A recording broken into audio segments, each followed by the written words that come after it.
اللہ الرحمن الرحیم السلام علیکم ورحمۃ اللہ وبرکاتہ۔ پیارے دوستو، آج میں آپ صلی اللہ علیہ وسلم کا بہت ہی پیارا فرمان سناؤں گا۔ آپ نے اس پر خود بھی عمل کرنا ہے اور دوسرے دوستوں تک بھی پہنچانا ہے تاکہ ہمارے لیے نجات کا ذریعہ بن جائے۔ رسول اللہ صلی اللہ علیہ وسلم نے فرمایا، بندے کی آزمائش اس کے دین کے حساب سے ہوتی ہے۔ اگر وہ اپنے دین میں پختہ اور مضبوط ہو تو اس کی آزمائش بھی زیادہ ہوتی ہے، اگر اس کا ایمان کمزور ہو تو اس کی آزمائش اسی حساب سے کم ہوتی ہے۔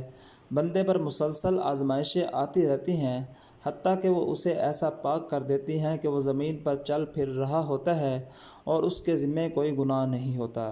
یہی وجہ ہے کہ سب سے زیادہ آزمائشیں انبیاء پر آئیں، کیونکہ وہ اللہ کے نیک بندے تھے۔ اس کے بعد پھر جو جتنے زیادہ نیک ہوتے ہیں ان پر آزمائشیں بھی زیادہ آتی ہیں۔ اللہ تبارک و تعالی ان کی وجہ سے ان کے گناہوں کو معاف فرما دیتے ہیں۔